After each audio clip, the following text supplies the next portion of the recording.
আজিকালি এইটো ফটো আহিয়ে পৰে ফটোটো সময় পাহৰি গ'লে পজ দি হ'লেও ফটোখন মাৰি ৰাখক বৰ ভাল কথা চিন এটা থাকি যাব কিন্তু যেতিয়া দেৱকৰ্মকণ আচৰণ হৈ থাকে তেতিয়া কি কয় বিধিয়েই পঢ়ক বা হোমেই পঢ়ক দেৱ সোনকালে কৰিব দেই ধৈৰ্য নাই ঈশ্বৰৰ কৰ্মকণ বহুতো ধৈৰ্য নাই সেইফালে পৰিয়ালেও কৈ থাকিব বন্ধুবৰ্গও কৈ থাকিব মিতি কুটুমেও কৈ থাকিব সেই স্থানত পবিত্ৰতা ৰক্ষা কৰিব লাগে মোজাযোৰ পিন্ধিও প্ৰৱেশ কৰিব লাগে আৰু দেখিবচোন জোতাই চেনেলে গোটেই ৰাক্ষস আমি তাতে হেণ্ডুলটো কৰি থাকে খোলাকৈ কৈছোঁ তাত পবিত্ৰতা ৰক্ষা নকৰে কৰিলে বুলিয়ে কিছুমান কাম নহয় সেই স্থানখন আজি চাওকচোন নামঘৰলৈ থাকোঁ আজিকালি বাৰু সেইটো কমিছে নামঘৰলৈ আহোঁতে আমাৰ দুৱাৰমুখতে আপুনি ভৰিহাতকেইটা ধুই আহক ৰাতিলৈ বোলে ভাওনা চেণ্ডেলযোৰ পাছতে লৈ আহিব কৃষ্ণ বুলি ক'লে চেণ্ডেলযোৰ লৈ নামঘৰলৈ ভিতৰলৈ সোমাই আহিলে তাতে বোলে বহি ভাওনা চাই কি থাকিলে বাৰু গতিকে ক'ব বিচৰা হৈছে কি যি স্থানত অন্ততঃ সেই ঈশ্বৰৰ কৰ্মকণ আচৰণ লক্ষ্মীনাৰায়ণ বুলি জ্ঞান কৰা হয় নহয় মুখেৰে ক'লেইতো নহয় পৰিৱেশটোতো আমি দিব লাগিব তাৰ জৰিয়তে সংস্কাৰ আহে দীঘল দি পৰি দিলে কাৰো জীৱন পৰিৱৰ্তন নহয় যদি তাৰ মৰ্যাদাটো মই ৰাখি চলিব পৰা নাই মৰ্যাদাটো ৰাখি চলিব লাগিব গতিকে এই মাংগলিক কৰ্মটো অমংগল হৈ পৰে আগদিনা ইমান থাকে তুমি বোলে বিয়া পাতিবলৈ পাছৰ পৰা ইমান বোলে ধন কাজিয়া কিবা সমস্যা কিয় হয় মংগলৰ মাজতো অমংগল হ'ব পাৰে অমংগলটো মাংগলিক হ'ব পাৰে যদি তাত ঈশ্বৰৰ সেই কৰ্মকলৰ মৰ্যাদা ৰাখি পেলাই সেই আচৰণকণ কৰা হৈছে সেই চিন্তাটো লাগে আৰু তাৰ বাবে এইটো নহয় আপুনি ভাবিলেই নহ'ব ময়োতো ভাবিব লাগিব লগত আপুনি মোক কৈ আছে সেইটো ক্ষেত্ৰত ময়োতো প্ৰস্তুত হ'ব লাগিব সেই চিন্তাটো সকলোৰে মনত লাগে তেতিয়া অমাংগলিক পৰিৱেশত থাকিলেও সেইটো মংগলৰ কল্যাণৰ বাবে বীজ ৰোপণ হৈ যায় এনেধৰণৰ চিন্তা ভাগৱতে দেখুৱাইছে আৰু এই চিন্তাটো এই দৰ্শনটো যেতিয়া জীৱনত প্ৰতিফলন ঘটে তেতিয়াই সেই জীৱৰ বাবে পথ প্ৰশস্ত হয় কাৰ ভীষ্মৰ দৰে গতি পোৱাটো সেইবাবে ভীষ্মৰ মৃত্যুটো কি বুলি কৈছে মুখ্য উৎসৱ মৰিছেহে মৃত্যুটো মুখ্য উৎসৱ মানে কি যদি আনন্দ উল্লাহ মালক মৃত্যুটো কেনেকৈ উৎসৱলৈ ৰূপান্তৰ হয় সেইটো হৈছে ভাগৱতৰ দৰ্শন কেনেকৈ চাওকচোন পিতামহ ভীষ্মই হৰহত্যা কিয় কৰিব লগা হয় তাৰ দুটা কাৰণ প্ৰথম পূৰ্বতে পিতামহ ভীষ্মই প্ৰতিজ্ঞা কৰি থৈছিল যে মই প্ৰাণ গ'লেও কেতিয়াও কুৰুবংশক ত্যাগ নকৰোঁ সেই প্ৰতিজ্ঞা কৰাৰ বাবে দ্ৰৌপদীৰ বস্ত্ৰহৰণ হোৱাৰ পাছতো পিতামহ ভীষ্মই তেওঁলোকৰ বিৰুদ্ধে একো মাতিব নোৱাৰিল কাৰণ আগতে কথা দি থৈছে তেওঁ প্ৰাণ গ'লেও কেতিয়াও কুৰুবংশক ত্যাগ নকৰোঁ আৰু সেইদিনাৰ পৰা দুৰ্যোধনৰ পাপেৰে অৰ্জন কৰা চাউল খাই পেলাই শৰীৰত যিমান ৰক্ত নিৰ্মাণ হৈছিল সেই হৰহত্যাত কৰি তাৰ এটুক কৰি সম্পূৰ্ণৰূপে শেষ হৈ নোযোৱালৈকে পিতামহ ভীষ্মই কিন্তু শৰীৰ এৰা নাই কাৰণ তেওঁ জানিছিল পাপ অন্ন খাই নিৰ্মাণ কৰি শৰীৰটোত থাকি মই জীৱ এৰিয়ে সদগতি নাপাওঁ পিতামহ ভীষ্ম 12জন বৈষ্ণৱৰ ভিতৰত এজন প্ৰধান বৈষ্ণৱ কিন্তু কৰ্মৰ ব্যৱস্থাটো কেনেকৈ দেখুৱাই দিছে চাওক দ্বিতীয় কাৰণ পিতামহ ভীষ্ম হৰহত্যা কৰিছিল দক্ষিণায়ন কালত আমাৰ এবছৰ দুটা অয়ন থাকে আগতে এইবিলাক কথা ল'ৰা ছোৱালী ঘৰতে শিকায় আজিকালি আমি বাদ দি দিলোঁ যে পক্ষ কেইটা অয়ন কেইটা আজিকালি ল'ৰা ছোৱালী সোধকচোন অয়ন কেইটা বুলি মুছলিমসকলে এইটো ভুল কেতিয়াও নকৰে চৰকাৰে আৰু বন্ধ কৰক পাকে পকে চুৰ কৰি হ'লেও মাদ্ৰাছাত কোৰাণ পঢ়াব নহয় সেইবিলাক তেওঁলোকৰ পৰা শিকিবলগীয়া আমাৰ আকৌ আমি সকলোতে পাইছোঁ যে পোৱাৰ পিছত নিজৰ ধৰ্ম সংস্কৃতিৰ দিশবিলাক আমি ল'ৰা ছোৱালীবিলাকক কেলৈ নিশিকাওঁ বোলে শিকাইছোঁ নহয় কি কথা ক'বলৈ হৈছে আমাৰ ল'ৰা ছোৱালীবিলাক একদম দিহানামতো আছে ভাওনাতো আছে শাস্ত্ৰতো আছে আমি কৰিছোঁ হয় কিন্তু কোনোবাখিনিত প্ৰতিযোগিতাৰ বাবে যেন কিবা এটা চৰ্চা কৰিছোঁ নহ'লে চাওকচোন মহাপুৰুষৰ ধৰ্ম সংস্কৃতিৰ ক্ষেত্ৰত আমি ভাওনাটো বাদেই দিয়ক ভাওনাৰ বিষয়ে ক'বলৈ যাওঁ ভাগৱতো আজিকালি কিন্তু প্ৰতিযোগিতালৈ গুচি আহিলে চব প্ৰতিযোগিতা ব্যাখ্যাই হওক আলোচনাই হওক পাঠেই হওক চব সুৰৰ প্ৰতিযোগিতা লেকচাৰৰ প্ৰতিযোগিতা এইবিলাকত গুচি আহিলে গতিকে এইটো বাস্তৱ এইটো আমি ঢাকি ৰাখিব নোৱাৰোঁ চৰকাৰ নামত কি লাগে সেই চিন্তাটো ল'ৰা ছোৱালীক সৰুতে সোমোৱাই দিয়া হৈছিল বছৰেকত কেইটা অয়ন থাকে দুটা অয়ন মাঘ বিহুৰ সংক্ৰান্তিৰ দিনা সূৰ্য যেতিয়া মকৰ ৰাতিত প্ৰৱেশ কৰে তেতিয়া সূৰ্যৰ উত্তৰায়ণ কাল দেৱলোকত মনুষ্যৰ এবছৰে এদিন হয় কিয় এবছৰে এদিন বিজ্ঞানেও এই কথা প্ৰমাণ কৰিছিল মহাকাশত যিমানে উপগ্ৰহসমূহ ওপৰলৈ গৈ থাকে সিমানে কি হয় সময়ৰ গতি কমি যায় আমাৰ যে কয় এবছৰৰ মূৰত পিতৃৰ সপিণ্ডীকৰণ কৰা হয় কিয় কৰা হয় দেৱলোকত এবছৰে এদিন হয়, ইয়াত এবছৰ কৰিলে তাত পিতৃগণে এদিনত পায়। এইটো হৈছে সময়ৰ হিচাপ। তেতিয়াহ'লে এবছৰে যদি এদিন হয়, এবছৰ দুটা ভাগত ভাগ কৰিলে 6 মাহ দিন 6 মাহ ৰাতি হ'লে ৰাতি সময়ছোৱা কি দক্ষিণায়ন কাল, দিনৰ সময়ছোৱা উত্তৰায়ন কাল।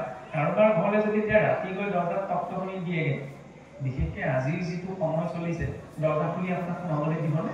ৰাতি কোন আহিছে বুলিব ঠিক নাই, সহজতে দিবনে?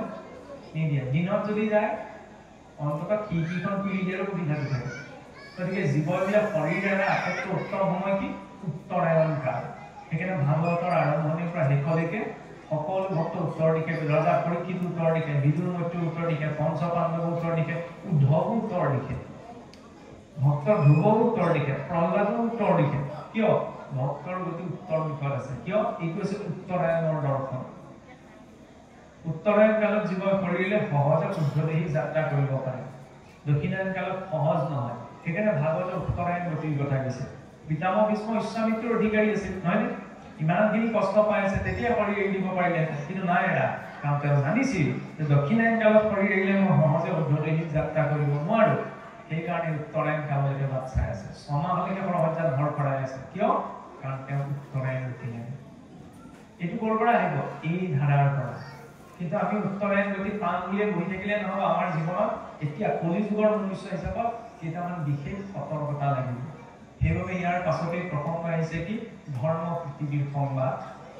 ধৰ্ম পৃথিৱীৰ সংবাদত সহজভাৱে কি দেখুৱালে যে কলিযুগত আহি যেতিয়া কলিৰ প্ৰভাৱ আহিলে, কলিয়ে যেতিয়া আপোনাৰ সেই বৃষভৰূপী ধৰ্মৰ ওপৰত আৰু আই ধেনু ৰূপা বসুমতীৰ ওপৰত অত্যাচাৰ কৰি আছিল, হয়নে? সেইখিনি সময়তে গৈ ৰজা পৰীক্ষিত উপস্থিত হ'লে।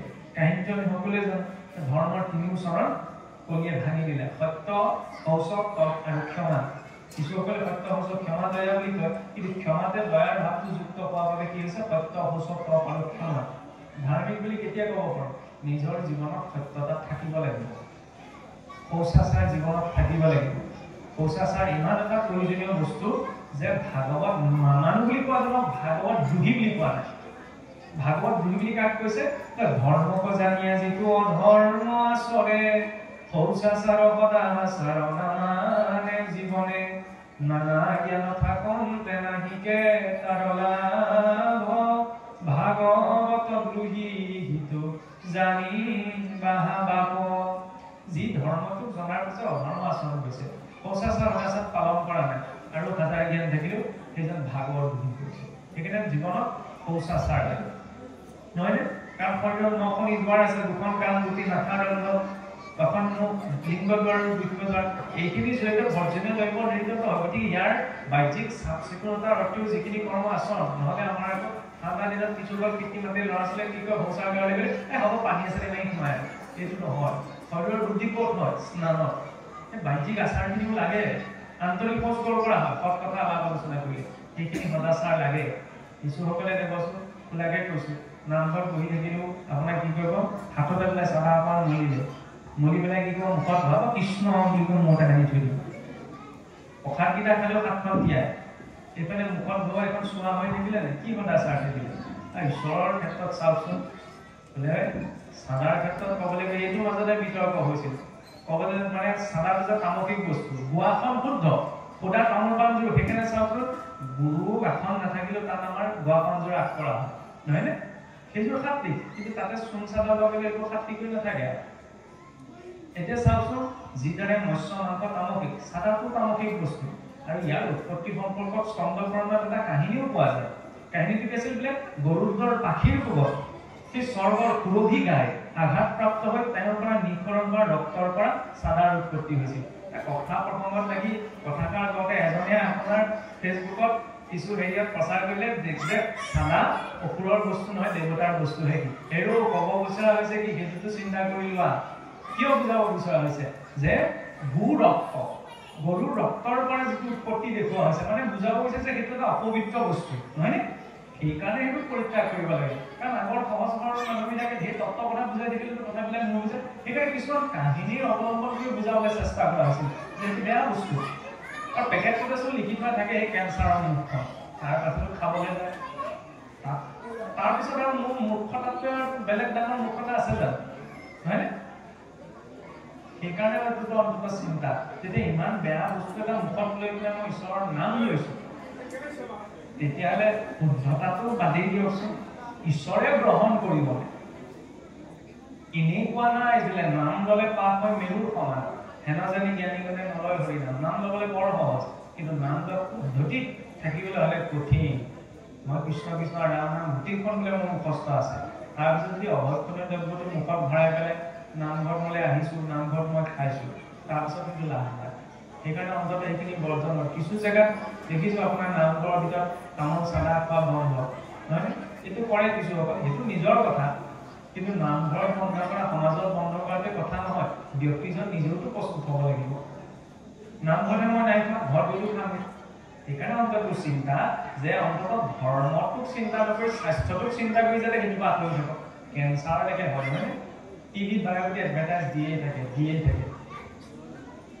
এতিয়া চিন্তাটো এনেকুৱা সেই চালাৰ ডিমৰ পান মছলাৰ শিখৰৰ এডভাৰটাইজ দিয়া লোকসকলক আমি কি বুলি কওঁ হিৰো বুলি কওঁ বলিউডৰ আৰু সেই জীৱন ধ্বংসকাৰী পদাৰ্থকেইটা নাখাবলৈ যদি কোনোবাই কয় সেইজন তেতিয়াহ'লে সমাজত কি হয় সমালোচিত হয় এই কথাষাৰ কোৱাৰ কাৰণে কিছুসকলে মনত অকণমান বেয়া পাব পাৰে নহয়নে টিভিত ডাঙৰ ডাঙৰ এডভাৰটাইজ দিছে আপত্তি নাই সেইজন আকৌ প্ৰশংসিত নহয় আমি কাৰোবাক হিৰো বুলি ক'বলৈ কোৱা নাই তেওঁতো নিন্দনীয় ডাঙৰটো হল্ডিং লাগিয়ে থাকে নহয়নে ডিমৰ পান মছলা খাই পেলাই গতিটো কি হৈছে সেইটো নাখাবলৈ যদি কোনোবাই অকণমান সতৰ্কতা দিব বিচাৰিছে সেইজনক আকৌ মানুহে বেয়া পায় সেইটো হ'লেতো নহ'ব আজি আপুনি যদি ভালটো কৈছে মই ভালটো আচৰণ কৰিবলৈ চেষ্টা কৰিব লাগিব নহয় এইবিলাক চিন্তাত আচলতে পৰিৱৰ্তন একো নাই সেইকাৰণে ঈশ্বৰে বিবেক এটা দিছে তাৰ আমাৰ ভাগৱতে এইবিলাক কথাইতো আমাক বুজাব বিচাৰিছে ফাকে ফকাৰে বহুত ওপৰ লেভেললৈ গৈ কিবা এটা বুজাব বিচৰা নাই